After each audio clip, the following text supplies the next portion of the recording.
AC water, rain water, these are all purest form of water, excepting that you cannot drink it directly. You cannot use it for cooking. Correct. You need minerals in it. So what you should do, that water you can use for so many other purposes. You can use for washing your vessels, washing your floors, construction, under construction projects, so many other uses. You can use that water. Correct. Can you imagine every train has got 5, 5, 6 bogies with AC?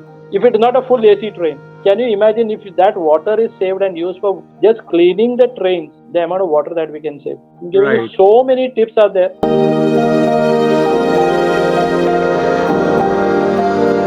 Hello everyone, I'm Jitendra Singh, banker turned entrepreneur and author of the book Pep Hack Mastering the Art of Selling. I welcome you to read my story where I interview authors, speakers, coaches, celebrities, entrepreneurs and more. Today I have with me Mr. K. Nagaraj Shenoy. He has been born in Shimoga district and brought up and educated in Mangalore. Then after he completed his education, then shifted to Mumbai for a job. In the year 1991, he joined Merchant Navy and worked on ships from graduate engineer to chief engineer, which is also the senior most higher position on the ship. So he worked in different locations, Aberdeen, India, China, Aberdeen, as in technical superintendent operations and new shipbuilding. And then he worked in Singapore as a technical superintendent as a vessel manager till 2016. After that, he moved back to India and started working as a marine engineer faculty till January 2021. And then as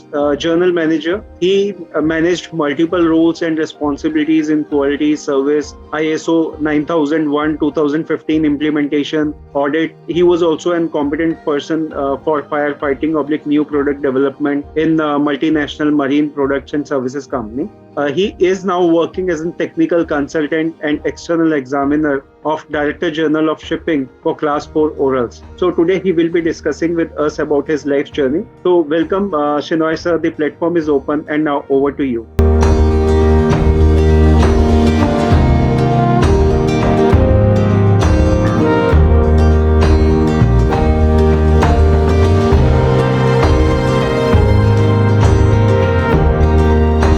Thank you very much for the introduction. Sure, sir. Looking forward to it. And before we move on to the questions, I would like everyone to request everyone to share, and comment on the interview video. And if they have any questions, they can raise that also. So, guys, don't forget to subscribe.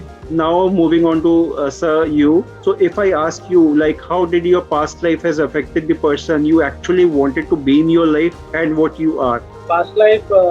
As I said, I have faced a lot of challenges in my younger days. We have seen poverty very closely. So, very, very bad days. And that actually made me very worried, very scared. And I was an introvert too. So, these features of mine were really added to the problem. So I had to come out of this to face the challenges of life. Everywhere I went became more difficult because of these traits of mine. So I had to work my way to face these challenges and accordingly mold myself. So today, if you see, I'm a lot different from what I was in my younger days because of the situations that I had to face. But the core always remains the same. As they say, once you are born with something, then you remain the same. But otherwise, yes, today, by God's grace, a lot of things have changed and for the better. We achieved a lot in life, and thank God for all. Right, sir. That's really wonderful. So, like when you were growing, you anyway have any thought to be a marine engineer or something into related to the marine career? It's a very funny thing. All that I knew was when I passed my BE degree, I needed a job because we had nothing in the house. We were almost going to be on the roads. So the only option was to take up a job. And luckily, I got up a job in Mumbai. But that job was paying only 1,500 rupees in 1989. Okay. So with that, we would go nowhere.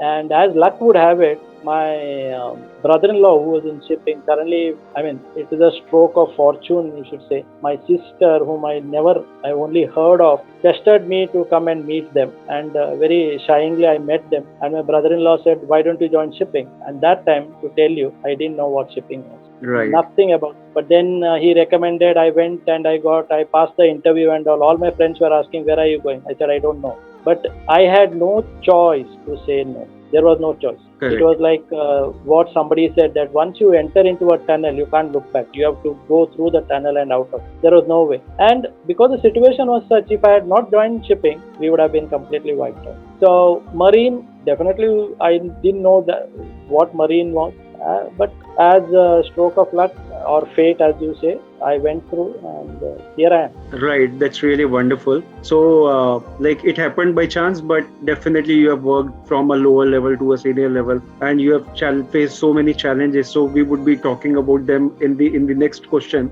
But before that, I would like to know from you is like what are the things you are passionate about in your life?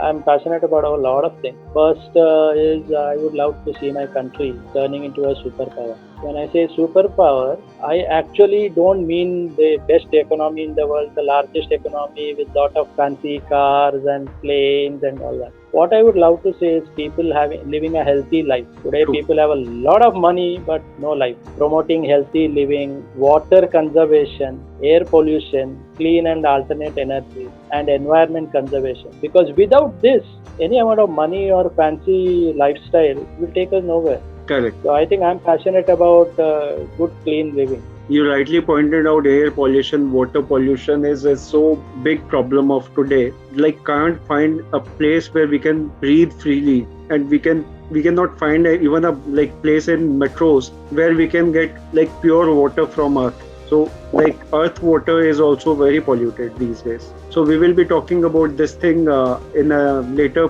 question. So now if I talk about your work and experiences, you already mentioned that you started working on marine in 1991. So I'd like to know about your experiences, what all you did throughout the journey, how your journey was. So moreover onto your journey so far. See, marine field is a completely different field from everything else. Totally different. 24 by 7, rolling, pitching, going from one country to another, getting up at any point of time. Very hot atmosphere in the engine room, running up and down. Totally different. Something that, very difficult to explain to people unless they go through it. However, this is one field where I use all the things that I learned in engineering, I should say. Otherwise, I'm basically a B mechanical engineer, passed out in Right. 1989. But with the mechanical engineering, if I would have taken up a job as a mechanical engineer anywhere, I wouldn't be doing so many things. Pumps, boilers, you name it, main engine, generators, STP. I mean, so many different branches of mechanical engineering Right. is being used in marine engineering. And the best part is, it is not like how you stand and order somebody to do it. Nothing. We do it with our own hand. And that's a confidence that you get very differently when you work with your own hand. So day in and day out with hot temperatures, atmospheres, the rolling, pitching, different working with different people from all over the world. Sometimes good, sometimes bad, but it pays a lot. It was good paying field at that time. Today, I think the pay salary is very good, but I mean even shore jobs pay quite a lot these days, and much better than that. But otherwise, very challenging, but adventurous, very fulfilling at times. And I was lucky because when I joined, I came to know about what is the way to work up the ladder to the senior most position. I had to give exams, and I was fortunate enough to have been able to take shortcuts. That means I could avoid one exam. I could just go up to the top level by giving two exams, which I had to do in UK. So once I gave those exams and worked my way through, I became, I think, in my company, I was the youngest chief engineer at that time. Great. So, and it helped me a lot. Then I've traveled a lot of countries. Then I did main fleet sailing, where country to country, or offshore sailing, where within the country's borders, I was sailing in UK. So that was a good experience. Plus, the other best experience was the company recognized, and they were very happy, so they would not allow me to go. So I was working in various other field also, like new shipbuilding, where we are building ships. In that, I was in India for quite some time, Ratnagiri and Mumbai and Mangalore, and then I was in China also for shipbuilding and all that. That's a very excellent experience, in addition to sailing on the vessel, and then in new shipbuilding also. And then once the shipbuilding and all was over, take over, sailing with the ship, completing the jobs that were pending by the shipyard. All this was done. Very nice experience. And after that, once I was a technical superintendent or a vessel manager, then actually it was a 48 by 7 type of a job where you are always wanted, and if there are 5-6 vessels, then handling them becomes a little stressful at times. So, but very adventurous too. Once my last job as technical superintendent was in 2016 in Singapore. After that, I came back. Then I started teaching marine students in Mumbai, and then after that, I worked as a general manager in Indian company, multinational, here in Mumbai. So that was also a very nice experience, new product developments, and working as a facilitator for audits and ISO, and a lot of good experience. Right. That's really interesting. You have done so many things in your span of career. So that was really a wonderful one. And I also find it interesting because I've never been on that side, and I always wanted to explore these things. So now, sir, if I ask you about your vision, mission, and goal in life for next 5 to 10 years from now, so what are the things you would like to work on? Vision is to see India saving and regenerating water bodies. We are losing all our water bodies one by one, and Right. very, very badly. Today we see rivers full of chemical froth from all sorts of chemical industries and all that. Yes. Then soil-less, waterless farming, soil conservation, provide organic, natural food to people, and fresh air for breathing. See, we can do anything, but basic three things like fresh air, fresh water, and good food. Without these, people cannot survive. We True. can survive without a car, without a fridge, without a house, everything. Human being can survive. But if these three things, the basics of these three things have been so much polluted and so much overexploited, and I think today we should insist on global happiness index rather than global domestic product. Correct. More than GDP, like what Bhutan does, we should insist on happiness index rather than GDP. Now, regarding the mission, I would like to spread awareness again of the water conservation and generation, increasing the greenery, reduce and dispose e-waste, which is another big major headache that is going to be in the next few years. We are generating so much of e-waste, and there is no way we can expose them off, or rather dispose them off. We are getting badly into using more and more e-products. Disposing them off will be a very, very big problem in the future. Correct. Goals, regarding the goal, I'm looking at becoming an ED or an ID in as many companies as early as possible. Assist as many farmers from their hardship, because see, in spite of everything that we are trying, I know the Prime Minister is trying so many things to increase their income, but every day you still read farmer suicide, which is very, very painful. Right. I think next to God, it is the farmers who are there, and then the people at the border who protect us. So if farmers are not happy, if they can't do, then I think it's a waste. Then write a book. I am planning to write a book and go into organic farming, healthy living, propagate water consumption, promote alternate energy, clean energy. This is another thing that we have to definitely work fast on. Otherwise, we'll miss the bus. The planet will not be as good as it is we have inherited. At least for our children, we have to ensure they have a better life. Correct. Really important to work on these factors. So, sir, if I ask you from your personal and professional journey so far, so what are the most important life lessons or life learnings you have from there? One thing, I have always been very straightforward, very meticulous, very hardworking. And luckily for me, everywhere I've got noticed. My company noticed me very much, so they would not let me. I was very straightforward, very blunt. I would say if something is wrong, I would say it is wrong. Only a little polished way I used to say it. So many people before me who did wrong had rubbed with the wrong shoulders and probably got. But I was lucky that my effort was noticed, and I got my promotions and good connections. So I would basically say be good, truthful, devoted, and do the best in whatever you do with full devotion. Do work honestly and smartly, upskill and respect everyone. Correct. That will help us in our journey called life. Really important, because until unless you learn, you would not be able to grow much. Yeah.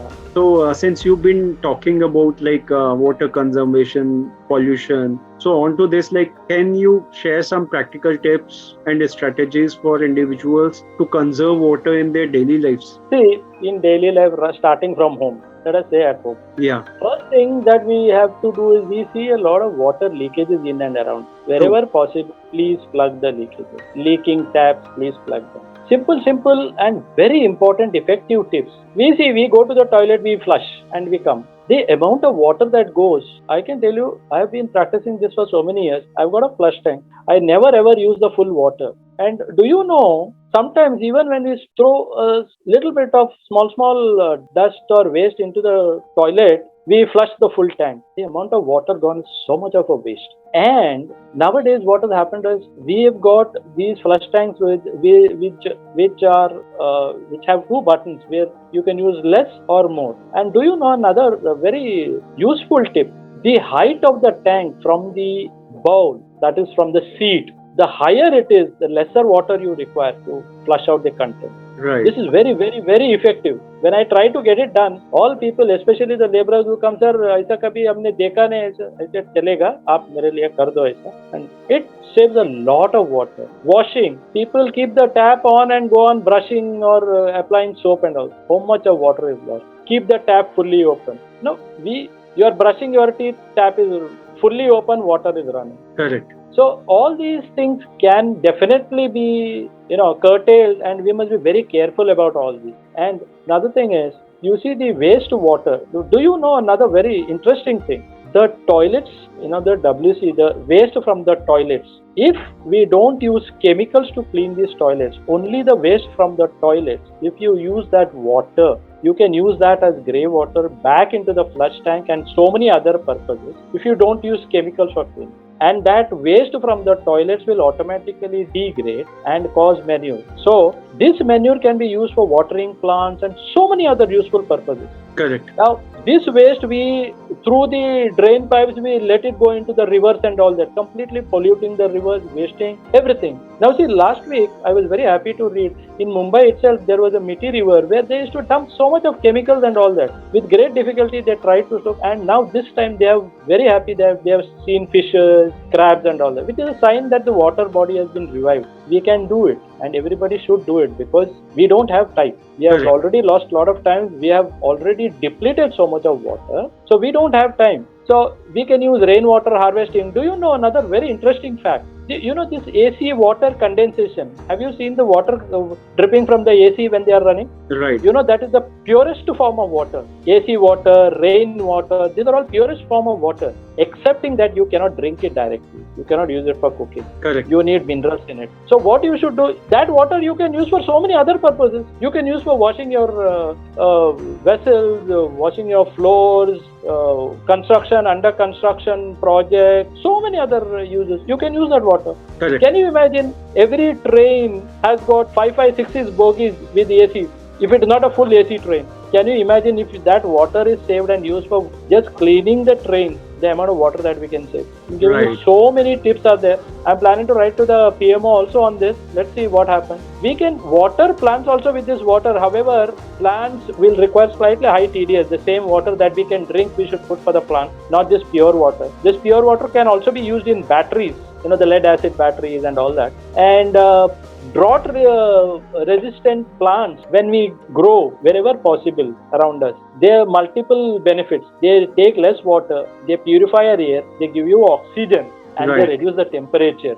When the temperature reduces, the water consumption reduces. Correct, obviously. So, lot of things. Waterless urinals I've seen. Very nice technology. Very good. So they don't use water at all, and they are very hygienic and all that. So I think there are quite a lot of small tips that normal people like us can do in our houses and save water, because whatever water we save today is for us only. Correct. Rightly pointed out, sir. There are so many small things which we can implement on daily basis, can create an impact. Yeah. So onto this further, from your experiences, like what are some successful water conservation initiatives or projects that have a significant impact in communities or regions? See, first thing that comes to my mind is one Atul Bhujal Yojana that was being started by government to help communities build up the groundwater management system. Now, this is a Right. World Bank joint project. So they have done this in 7 states, and they are slowly seeing some benefit out of it. Next is the Pani Bachao Paisa Kamao Yojana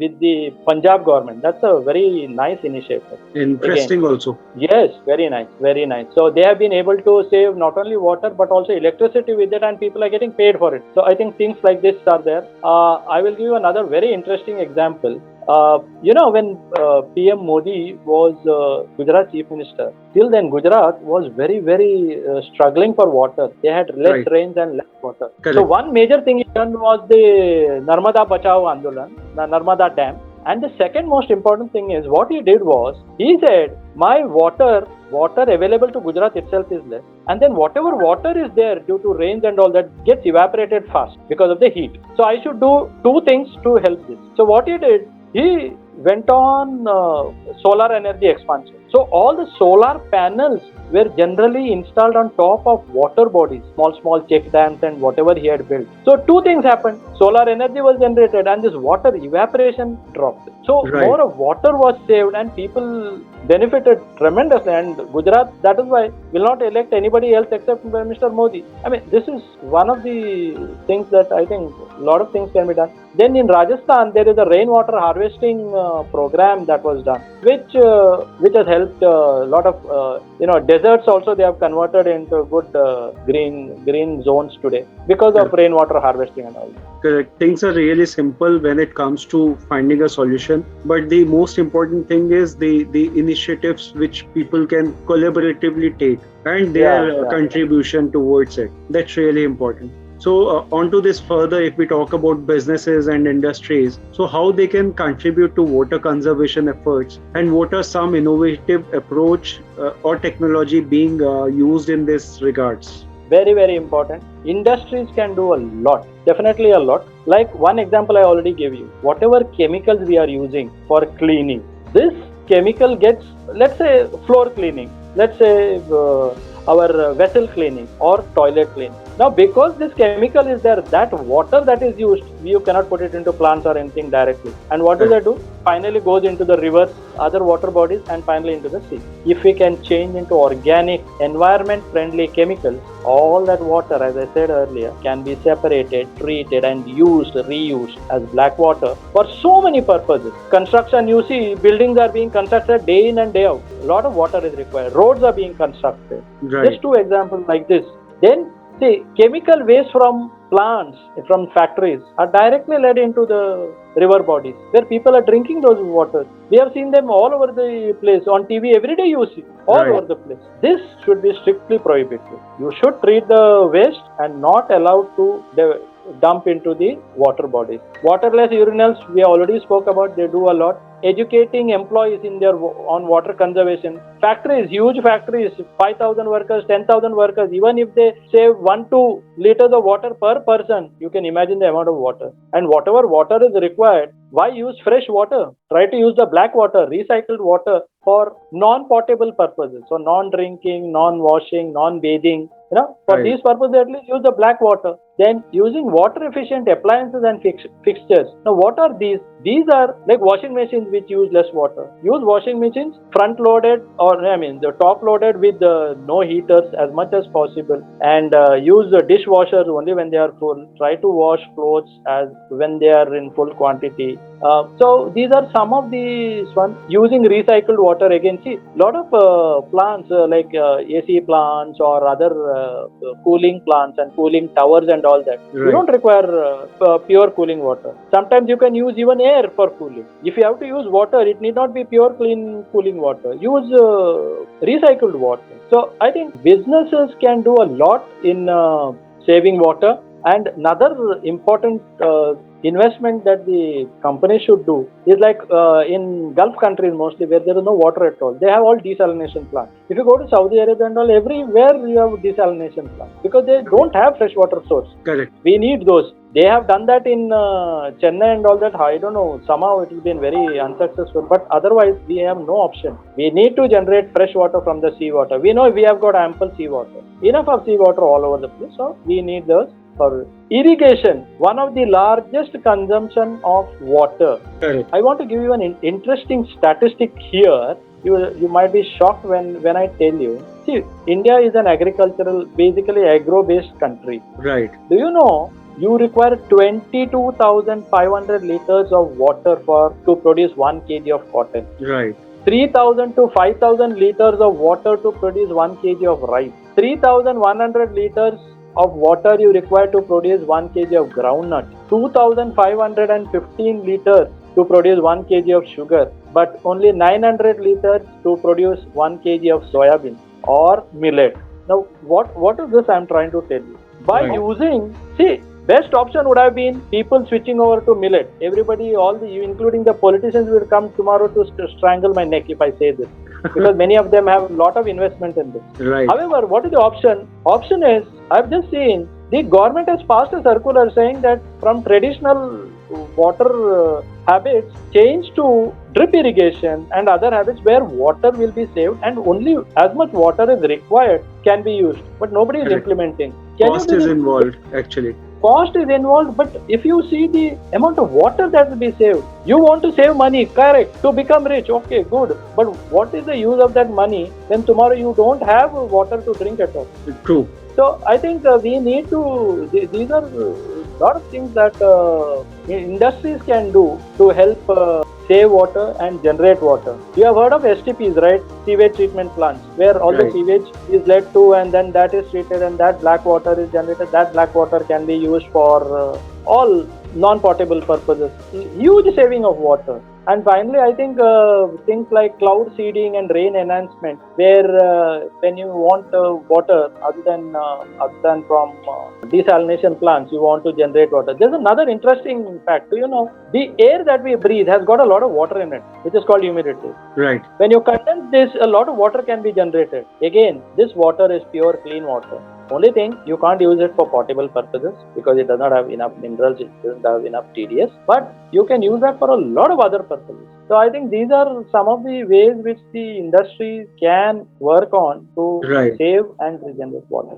Correct. The small steps can create a bigger impact. So this is really a huge responsibility on everybody, not only the industries, but on everybody, every citizen of the nation. If they start contributing even a smaller portion, that can create a bigger one if we do it collaborative. So right, sir, if I ask you now about you in your journey throughout, who were the people supported you the most? I was very fortunate. I have been around some wonderful people who really helped me a lot. One of them, my parents were very sweet people, very sweet, very docile and not much of exposure and all that, but very nice parents. I was fortunate. But dad's elder brother was one person whom I would always say was very instrumental in all my successes. A person ahead of his times who helped me a lot, who was a very, very, very good guide and mentor. So he was my one person who helped me a lot during my younger days. Then regarding the marine engineering, I told you the job I got is through my sister and my brother-in-law. They were two pillars who have helped me till today. I always owe them a lot. And now my wife, strong pillar of support, is always there behind me. So a lot of my successes I give credit to her. She is by herself a professional by her own right, and she does a lot of things. So I think these are three main people at the moment I would say have contributed a lot to my success. Great, sir. So now if I talk about motivation and inspiration in your life, like what are the ways you get it? Sir, motivation and inspiration I get from our Honorable Prime Minister, Mr. Modi. If you look at him, very strangely, from reading from newspapers and all earlier, I used to hate this person, thinking whatever was mentioned about him was correct. But later, as he became PM and the whole world has seen him, 24/7 for last 24 years, without a break, day in and day out. So passionate about his job, always thinking how to take the country forward, how to bring up the people. Tremendous energy he's got. So I think today I look up to him for inspiration and motivation. Then I also believe in Swami Vivekananda, another person who was ahead of his times. These are great people who have done so much for the country and all that. but these two people stand out. Correct, rightly pointed out. Now, if I ask you on success, like you just pointed out, so what is your take on success? What do you feel about success? I think success is something that follows you once you work very sincerely and smartly. Now, put in your heart and soul to whatever you're doing. Be the best you can. So, success will automatically follow you. Now, for me, actually, success is like you said. Did you know about marine engineering? Nothing. I didn't know anything about marine engineering when I was. Right. So, I have achieved much more than I thought. So, a fat bank balance may be a success for some. Healthy and happy life, this today is very very a big success for me. If I Really can change the lives of a lot of people, then that is success to me. right. Creating an impact is really important. So now we are on last one. Any message or advice you would like to share with our viewers and listeners? Definitely, very very important message is time is fast running out. Save water. Else, as the great PM Vajpayee said, the next world war, the third world war, will be fought for water. If it is not in our generation, our future generation will definitely fight against each other for that every single drop. Correct. So I would like to end up with the message of Swami Vivekananda. Please wake up, arise, and stop not until every water drop is saved. Else we'll be in severe trouble. Correct. Really important because without water we cannot survive even for a day. So really important to have fresh water around us. So I must say it was really an amazing insights you have shared about so many things, your personal journey, your thoughts, and what things you are working on and what you want to work in further life. So that was really wonderful, sir. I am really thankful to you for your time and energy and things you have shared with all of us today. And I'm also looking forward to like discuss more on these type of topics further. So looking forward to it. Thank you very much. And also I will share your social media link so that people can be in touch with you, take your help and guidance also. So guys, don't forget to check that out too. Thank you so very much everyone for watching and listening. I hope you all must have gathered a lot of information and enjoyed watching it. Don't forget to like, share and subscribe. Have a good time. Thank you and bye bye.